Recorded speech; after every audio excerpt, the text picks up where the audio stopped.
نؤمن به ونتوكل عليه ونعوذ بالله من شرور أنفسنا ومن سيئات أعمالنا من يهده الله فلا مضل له ومن يضلله فلا هادي له أشهد أن لا إله إلا الله وحده لا شريك له وأشهد أن سيدنا ومولانا محمدا عبده ورسوله صلى الله تعالى عليه وعلى آله وأصحابه وبارك وسلم تسليما كثيرا أما بعد فأعوذ بالله من الشيطان الرجيم بسم الله الرحمن الرحيم يا أيها الذين آمنوا توبوا إلى الله توبة نصوحا عسى ربكم أن يكفر عنكم سيئاتكم ويدخلكم جنات تجري من تحتها الأنهار يوم لا يخزي الله النبي والذين آمنوا معه نورهم يسعى بين أيديهم وبأيمانهم يقولون ربنا أتمم لنا نورنا واغفر لنا إنك على كل شيء قدير. وقال النبي صلى الله عليه وسلم خير متاع الدنيا المرأة الصالحة أو كما قال عليه الصلاة والسلام. اللهم صل على سيدنا محمد وعلى آل سيدنا محمد وبارك وسلم. محترمہ مائیں، بہنیں اور بیٹیاں، میں نے آپ کے سامنے سورہ تحریم کی ایک آیت کریمہ تلاوت فرمائی ہے۔ اللہ تعالیٰ نے اس سورت شریفہ میں 3 عورتوں کا واقعہ بیان فرمایا ہے۔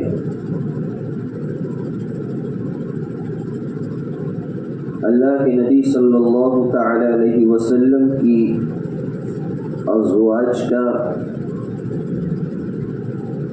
حضرت مریم علیہ السلام کا اور فرعون کی بیوی حضرت عاصیہ علیہ السلام کا، یہ صورت پوری، اس صورت میں اللہ تعالیٰ نے عورتوں سے متعلق کچھ باتیں بیان فرمائی ہے۔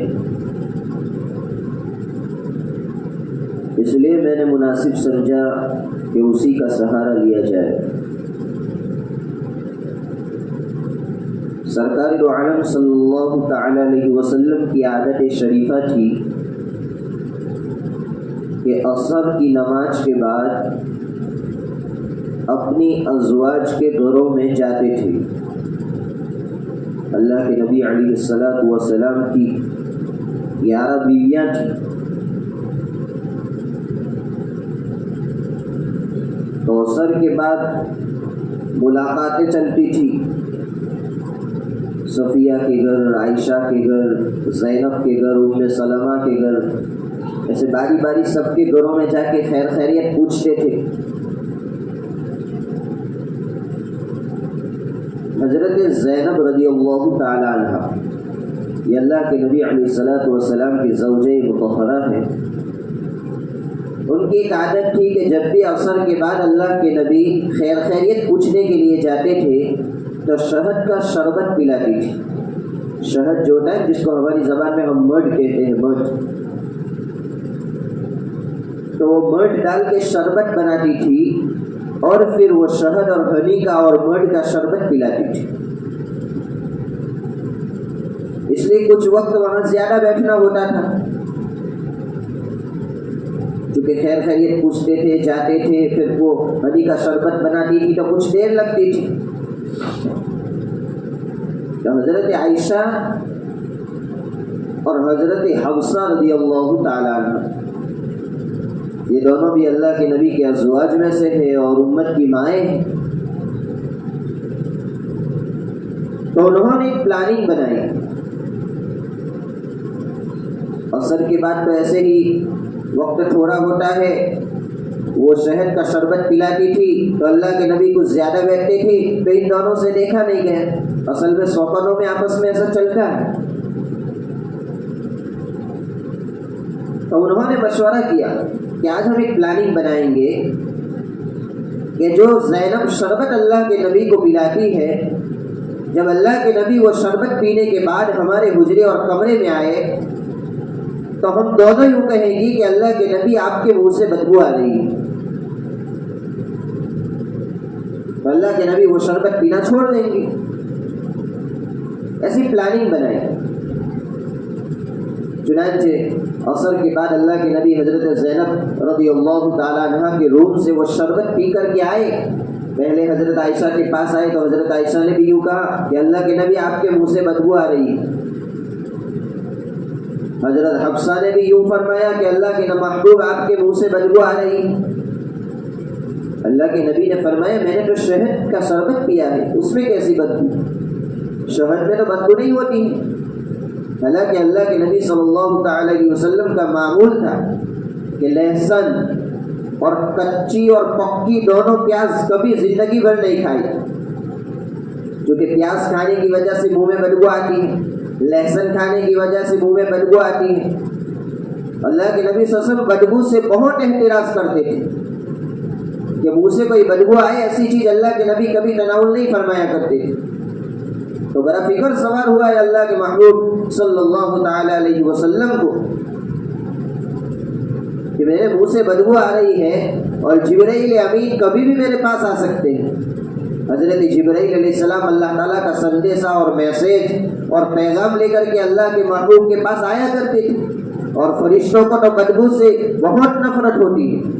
اس لیے تو یہ مسئلہ لکھا ہے کہ اگر کھانا کھانا ہے اور اس کے بعد مسجد جانا ہے تو کچی پیاز مت کھاؤ، اس لیے کہ پیاز کھانے سے منہ سے بدبو آئے گی، اور مسجد میں فرشتوں کا ماحول ہوتا ہے اور فرشتوں کو بدبو سے بہت تکلیف ہوتی ہے۔ ہاں اگر آپ کو پیاز کھانا ہے تو پھر برش وغیرہ کر کے مسجد جاؤ تاکہ منہ میں سے بدبو ختم ہو جائے۔ تو اللہ کے نبی صلی اللہ علیہ وسلم کو بھی بدبو سے بہت نفرت تھی کہ جبرائیل امین آتے ہیں، اور جبرائیل امین ایک فرشتے ہیں اور فرشتوں کو تو بدبو سے بہت نفرت ہے۔ اس لیے اللہ کے نبی کبھی بھی لہسن ہے، پیاز ہے، ایسی چیزیں نہیں کھایا کرتے، کچی پیاز بھی نہیں کھاتے تھے، پکی ہوئی پیاز بھی نہیں کھاتے تھے، بچنے کے لیے کہ کہیں فرشتے کو تکلیف نہ ہو۔ تو جب ان دونوں نے یوں کہا کہ اللہ کے نبی آپ کے منہ سے بدبو آ رہی ہے،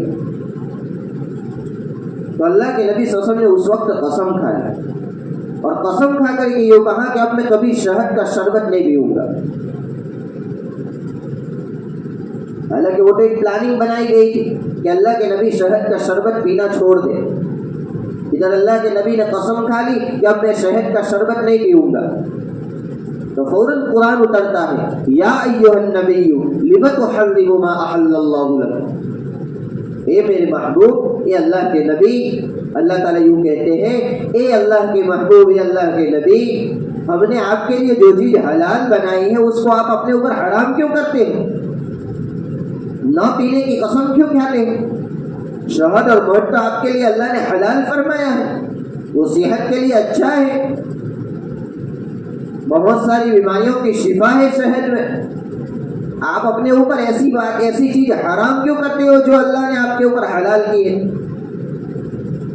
تبتغی مرضات ازواجک، قرآن آگے کہتا ہے آپ اپنی بیویوں کی رضامندی چاہتے ہیں، اپنی بیویوں کو خوش کرنے کے لیے آپ نے ایک حلال چیز کو اپنے اوپر حرام کر لیا۔ خیر اللہ تعالیٰ نے پھر اس قسم کے کفارے کا راستہ نکالا کہ آپ اپنی قسم کا کفارہ دے دیجئے اور جو ہے پھر سے شہد اپنے اوپر حلال کر لیجئے۔ اب یہاں قرآن کی بڑی عجیب بات ہے، تبتغی مرضات ازواجک، آپ اپنی عورتوں کی، اپنی وائف کی رضامندی چاہتے ہیں، اس کو خوش کرنا چاہتے ہیں۔ اس سے حضرات مفسرین لکھتے ہیں کہ کوئی ایسا کام اگر شوہر گھر میں کرے اپنی بیوی کو خوش کرنے کے لیے یہ جائز نہیں ہے کوئی ایسا کام جس سے اللہ ناراض ہوتا ہو. مثلا بیوی یوں کہتی ہے کہ آپ داڑھی میں اچھی نہیں لگتے، داڑھی نکلوا دو. اگر شوہر داڑھی نکلوا دے گا تو یہ بہت بڑے گناہ کا کام ہے. اگر بیوی مطالبہ کرے اپنے شوہر سے، اپنے ہسبینڈ سے کہ آپ جو ہے عشاء کی نماز پڑھنے بچ جاؤ، یہاں بیٹھے رہو گھر میں، دونوں بیٹھ کے باتیں کریں گے، تو یہ جائز نہیں ہے. بیوی کو خوش کرنے کے لیے حکم کو نہیں چھوڑا جائے گا. اور وائف کے لیے بھی جائز نہیں ہے کہ اپنے ہسبینڈ کو خوش کرنے کے لیے کوئی نافرمانی اللہ کی کرے.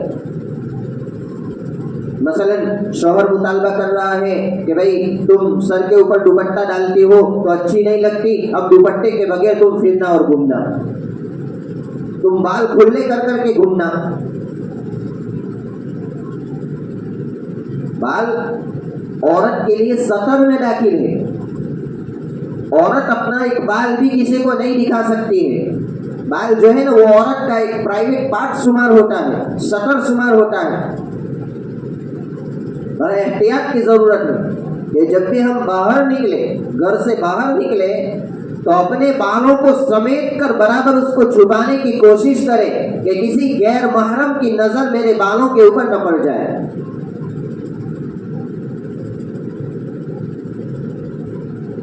اللہ معاف فرمائے، آج تو بے دینی کا اور بے حیائی کا طوفان ہمارے سماج اور سوسائٹی میں آیا ہوا ہے کہ عورت اپنے بال کو کھلے رکھنا اور اپنے بال کو لوگوں کو دکھانا ایک فیشن سمجھتی ہے، اور اپنے بالوں کو چھپانا ایک پردے کی چیز، ایک عار اور شرم کی چیز محسوس کرتی ہے. بہت خطرناک وعید بیان فرمائی. اللہ کے نبی علیہ الصلوۃ والسلام معراج میں تشریف لے گئے، دیکھا کہ کچھ عورتوں کو چوٹی کے اوپر اللہ نے چوٹی سے باندھ کر لٹکایا ہوا ہے. بال کی چوٹی ہوتی ہے نا چوٹلا، اس چوٹلے سے باندھ کر اللہ تعالیٰ نے کچھ عورتوں کو لٹکایا ہوا ہے. عورتیں بڑی چیخو پکار کر رہی ہے. اللہ کے نبی نے جبرائیل امین سے پوچھا، جبرائیل یہ کون عورتیں ہیں جن کو اتنی خطرناک عذاب ہو رہا ہے؟ جبرائیل امین نے اس وقت اللہ کے محبوب کو فرمایا، اللہ کے محبوب یہ آپ کی امت کی وہ عورتیں ہیں جو دنیا میں اپنے بالوں کو کھلا کر کے پھرا کرتی تھی، شادیوں میں، ولیموں میں، فنکشنوں میں، برتھڈے پارٹیوں میں، تقریبات میں اپنے بالوں کو کھلا کر کے لوگوں کو دکھایا کرتی تھی. یہ آپ کی امت کی وہ عورتیں ہیں.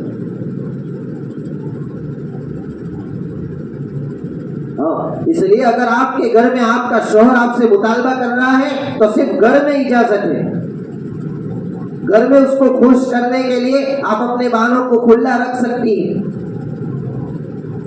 سر کے اوپر سے دوپٹہ ہٹا سکتی ہے، اوڑھنی ہٹا سکتی ہے. لیکن جیسے ہی آپ باہر قدم رکھے گی، گھر سے باہر اپنے آنگن میں نکلے گی، تو اپنے بالوں کو چھپانا ضروری ہے، فرض ہے. اگر آپ کے بالوں کو کھلا آپ نے رکھ دیا اور کسی غیر محرم نے دیکھا، پرائے مردوں کی آپ کے بالوں کے اوپر نظر پڑی، تو میری بہنوں اس کے اوپر بہت خطرناک سزا ہے. اس لیے ہمیشہ اپنے بالوں کو چھپانے کی کوشش کریں. تو تبتغی مرضات ازواجک سے دونوں باتیں نکلتی ہیں. ایک بات یہ بھی نکلتی ہے کہ شوہر اپنی وائف کو خوش کرنے کے لیے کوئی اللہ کی نافرمانی والا کام نہ کرے. وائف مطالبہ کر رہی ہے کہ چلو رمضان ختم ہوا، رمضان میں بہت نمازیں پڑھی، روزے رکھے، تراویح پڑھی، تہجد پڑھی، اب چلو عید کے بعد کوئی پکچر دیکھنے کے لیے سنیما میں جاتے ہیں، تھوڑا مائنڈ فریش ہو جائے گا. تو نہیں، شوہر اس کی یہ درخواست کو قبول نہیں کر سکتا ہے. ہاں، ایسے گھروں کے اندر شوہر کو خوش رکھنا عورت کے لیے بہت بڑی عبادت بتائی ہے. شوہر اگر کام کے اوپر سے آوے، جاب پر سے آوے، تو ہنستے ہوئے چہرے سے پانی کا گلاس لے کر شوہر کا استقبال کرے، شوہر کا ویلکم کرے. بہت بڑی عبادت ہے عورت کے لیے شوہر کو خوش رکھنا، لیکن جائز حد تک.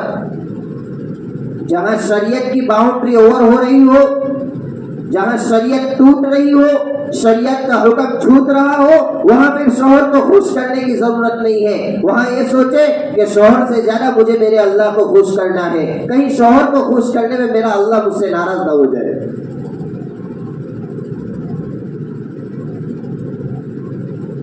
جب شوہر جائے، گھر سے جائے، تو ہنستے ہوئے چہرے سے شوہر کو رخصت کرے. یہ سنت ہے. جاتے ہوئے شوہر کو ہنستے ہوئے، مسکان اسمائل دیتے ہوئے گھر سے رخصت کرے، اور جب آئے شام کو تو ہنستے ہوئے چہرے سے شوہر کا ویلکم کرے. اور شوہر کی عدم موجودگی میں، جب شوہر کام پر گیا ہے، دکان پر گیا ہے، آفس گیا ہے، پردیس میں روزی روٹی کے مسئلے سے بیچارہ گیا ہے 2-3 سال کے لیے، جب شوہر گھر پہ نہ ہو تو ایسی حالت میں عورت اپنے عزت کی، اپنے آبرو کی حفاظت کرے. ایسا نہ ہو کہ شوہر گھر سے باہر نکلا تو کسی پرائے مرد کے ساتھ فون پر بات کرنا شروع کرے، کسی پرائے مرد کے ساتھ آپ نے تعلق بنا لیے، کسی پرائے مرد کے ساتھ واٹس ایپ پر چیٹنگ کر رہی ہو. یہ بہت بڑی خیانت ہے، بہت بڑا گناہ ہے. یہ ایسا گناہ ہے جو میری بہنوں آپ کو جہنم میں لے جائے گا. شوہر گھر میں ہو، شوہر کو خوش کرے. شوہر گھر سے باہر ہو تو شوہر کی امانت کی، یعنی اپنی عزت کی، شوہر کے مال کی حفاظت کرے. عزت کی بھی حفاظت کرے، مال کی بھی حفاظت کرے. ایسا نہ ہو کہ شوہر گھر پہ نہیں ہے، اب جیسے پیسے اڑانا ہو ویسے اڑاؤ. نہیں، مال کی بھی حفاظت کرے. ہاں ٹھیک ہے، اپنی جائز ضرورتوں میں اپنی کوئی ضروری چیزیں لینی ہے تو اس میں کوئی مسئلہ نہیں، لیکن مال مفت دیلے بے رحم کہ چلو ہم کو کہاں کمانے جانا ہے، ہم کو کہاں پسینہ برسانا ہے. یہ کیسے پیسے کما کر کے گھر میں آتے ہیں میری بہنوں، اپنے شوہر سے پوچھیے. یہ 200-500 روپے جو رات کو کما کر کے لاتا ہے نا، پورے دن بیچارہ پسینے میں سرابور ہوتا ہے، اپنی جی جان لگا دیتا ہے آپ کو اچھی لائف دینے کے لیے، آپ کا اچھا جیون چل سکے، آپ کا بچوں کا فیوچر بن سکے، مستقبل بن سکے. اس کے لیے پورے دن بیچارہ حالات کی گھٹی میں پیستا ہے شوہر. پورے دن حالات کی گھٹی میں پیس کر، حالات کی چکی میں پیس کر بیچارہ شام کو 200-500 روپے لا کر کے دیتا ہے. اب اگر شوہر کی عدم موجودگی میں آپ نے کسی پرائے مرد سے ناجائز تعلقات بنا لیے، ناجائز طریقے سے آپ فون پر بات کر رہی ہے، ناجائز طریقے سے فون پر میسج سے بات کر رہی ہے، اور اس کے مال کو اناپ شناپ اڑا رہی ہے، فضول خرچیوں میں اڑا رہی ہے، تو کپڑے کی ضرورت نہیں ہے. 500 روپے کے سوٹ سے کام چل سکتا ہے، لیکن 1500 روپے کا سوٹ لے رہی ہے کہ اڑاؤ پیسوں سے. یہ ٹھیک نہیں ہے میری بہنوں. شوہر کے عدم موجودگی میں، شوہر جب گھر میں نہ ہو تو اس وقت اس کے مال کی بھی حفاظت کرو، اور اس کی عزت، اس کی امانت کی بھی حفاظت کرو، کہ گھر آنے کے بعد تمہارے شوہر پر کوئی انگلی نہ اٹھا سکے کہ شوہر تو جماعتوں میں گھوم رہا ہے اور یہ دیکھو گل چھلے اڑا رہی ہے. تمہارے شوہر کو کوئی تانا نہ دے. شوہر تو بیچارہ پردیس میں پڑھ کر کے 1 روپیہ جمع کر رہا ہے، یہاں دیکھو یہ پیسے اڑا رہی ہے مہارانی. وہ ایسا تانا نہ دے اپنے کے شوہر کو. ایک مرتبہ حضرت اسماء رضی اللہ تعالیٰ عنہ، یہ اللہ کے نبی کی سالی ہے، حضرت عائشہ کی بہن ہے، چھوٹی بہن حضرت اسماء رضی اللہ تعالیٰ عنہ. شوہر گھر پہ نہیں تھے، کسی تقاضے سے مدینے سے باہر گئے ہوئے تھے. وہ بازار سے کچھ سامان لے کر کے آ رہی تھی، بہت وزن تھا ہاتھوں کے اندر. اللہ کے نبی صلی اللہ علیہ وسلم نے دیکھا اپنی سالی کو، حضرت اسماء کو، تو سوچا کچھ ہیلپ کر دوں، کچھ مدد کر دوں. تو فرمایا اسماء اونٹ پر سوار ہو جاؤ، میں سوال کی نکیل پکڑ کے اونٹ کو آگے آگے کھینچاؤں، تم اوپر بیٹھ جاؤ، یہ بہت زیادہ وزن ہے، اس میں تمہارے ہاتھ تھک جائیں گے، تمہارا جسم ٹوٹ جائے گا، اس لیے اس پر بیٹھ جاؤ.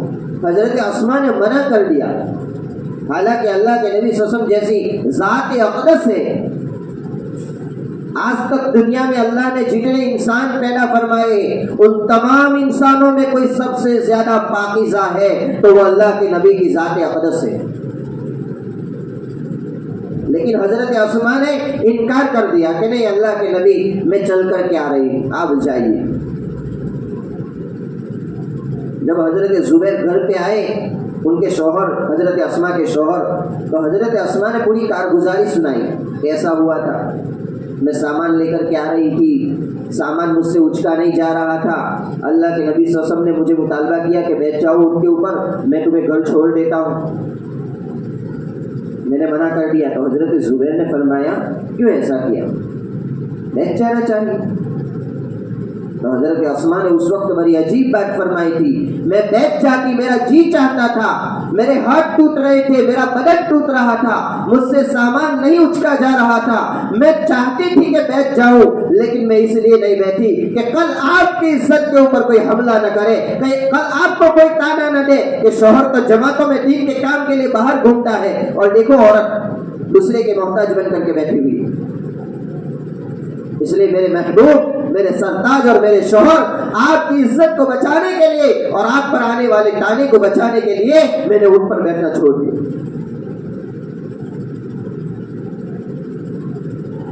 مسلم شریف میں ایک حدیث ہے، حضرت ابو طلحہ رضی اللہ تعالیٰ عنہ کا واقعہ بیان فرمایا. بڑے پائے درجے کے صحابی ہیں. وہ کہیں سفر میں گئے تھے اور پہلے کے سفر ایسا نہیں ہوتے تھے کہ صبح کو گئے شام کو واپس آ گئے. پہلے ایسی تیز رفتار کاریں، ٹرینیں، پلین نہیں تھے. لوگ اکثر پیدل ہی سفر کیا کرتے تھے، یا تو جن کے پاس اونٹ ہوتا تھا اونٹ پر سواری کرتے تھے، یا جن کے پاس گھوڑے ہوتے تھے گھوڑے پر سواری کرتے تھے. اس لیے 15 20 دن، مہینے 2 مہینے لگ جاتے تھے آدمی سفر میں نکلتا تھا پہلے. اور پہلے زمانے میں ایسے فون بھی نہیں تھے کہ ایک دوسرے کانٹیکٹ میں رہے. آج تو یہاں بیٹھے ہوئے بیوی اگر اپنے شوہر کے ساتھ، شوہر امریکہ میں ہے، بیوی یہاں انڈیا میں ہے، تو پل پل کی خبریں وہاں سے وصول کر رہے ہیں. شوہر کیا ہوا، کاوی میں کیا ہوا، واوری میں کیا ہوا، محلے میں کیا ہوا، کس کا جھگڑا ہوا، ساری ایک ایک سیکنڈ کی باتیں یہاں سے وہاں شیئر ہو رہی ہیں. اتنا آسان زمانہ آج تو ہو گیا. کبھی کبھی تو کوئی واقعہ ہوتا ہے تو ودیش میں جو لوگ ہیں افریقہ میں، کینیڈا میں، امریکہ میں، تو ان کو پتہ چل جاتا ہے، لیکن ہمیں یہاں معلوم نہیں ہوتا ہے. ان کا سامنے سے فون آتا ہے کہ آپ کہیں کاوی میں آؤ بھائی نو ہمارا، حالانکہ آپ نے تو خبر بھی نہ ہوئی. یہ لوگوں نے پہلے خبر پڑی ہے કેમ આજે મેસેજ નો જમાનો છે, વોટ્સઅપ નો જમાનો છે, ફોન નો જમાનો છે, પલ પલની ખબરો શેર થતી હોય છે. તો حضرت ابو طلحہ لمبے سفر سے آئے، تھکے ہوئے ہارے ہوئے گھر پہ آئے.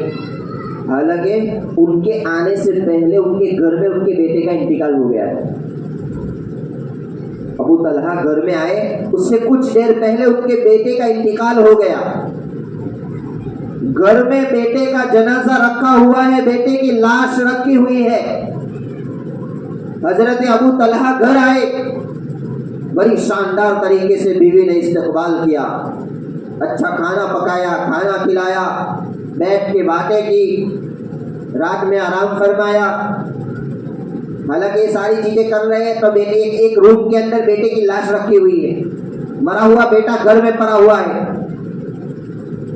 جب صبح ہوئی حضرت ابو طلحہ نے پوچھا، آنے کے بعد پہلے پوچھا، جیسے ہماری عادت ہوتی ہے بچہ گھر میں بیمار ہوتا ہے تو مدرسے جاتے فوراً آنے کے بعد پوچھتے کہ کیسا ہے بیٹے کو.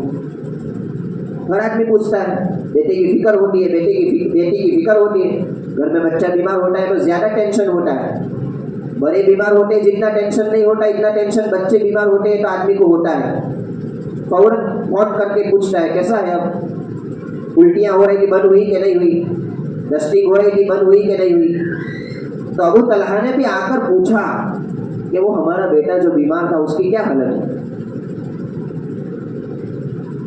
تو ان کی وائف نے فرمایا کہ ان کو اچھا ہو گیا، راحت ہو گئی. یہ فرمایا راحت ہو گئی. راحت ہو گئی کا مطلب یہ تھا کہ اب بیماری سے جوجھ رہا تھا، اللہ تعالیٰ نے اس کی بیماری سے اس کو راحت بخشی اور اپنے پاس بلا لیا. یہ ان کی بیوی کا یہ مطلب تھا. ابو طلحہ سمجھے کہ راحت ہے مطلب بچہ آرام سے ہوگا، بچے کی بیماری اچھی ہو گئی ہوگی.